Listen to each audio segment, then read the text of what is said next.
आदरणीय जनसमुदायहरू स्याउ रोपौं देश बनाऊ धन्यवाद हाम्रो हिजोको माओवादी आजको कांग्रेसले फरुवा चलाउनु बेल्चा चलाउनु भएको छ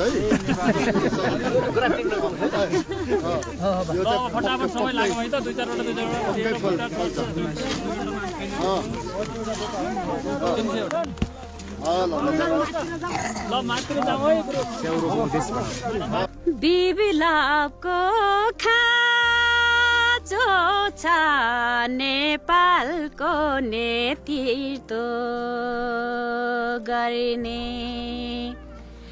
बिबिलाको खाँचो छ नेपालको नेतृत्व गर्ने यो कुरा साँचो छ समाजवाद हामीले ल्याउँछौँ यो कुरा साँचो छ हामीले समाजवाद ल्याउँछौँ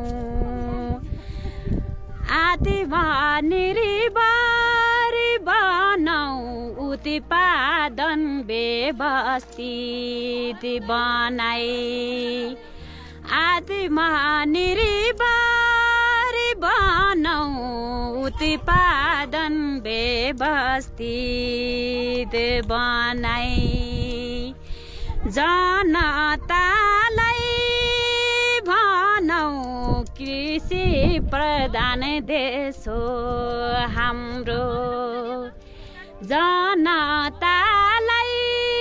भनौ कृषि प्रधान देश हो हाम्रो हामीले आफै उत्पादन गरेर खाने भन्ने हाम्रो उद्देश्य नै त्यही नै हो र यस्तो सहयोग पाएमा हामी धेरै आभारी धेरै खुसी छौँ। योभन्दा अगाडि पनि स्याउ रोप्नु भएको थियो?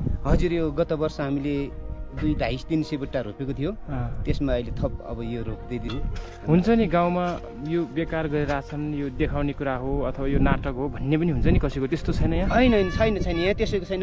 होइन भन्नेले भन्दै रहन्छ नि, कागजले कान्दियो कागज दौड्नु भएन नि। हामीले आफ्नो कान छामेर काम गर्ने हो।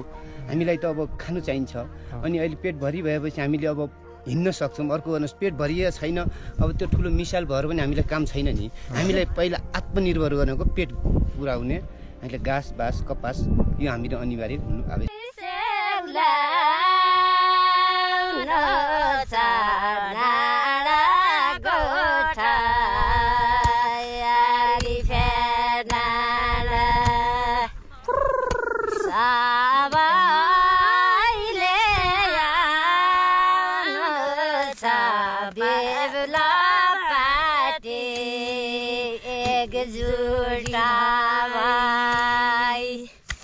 साबा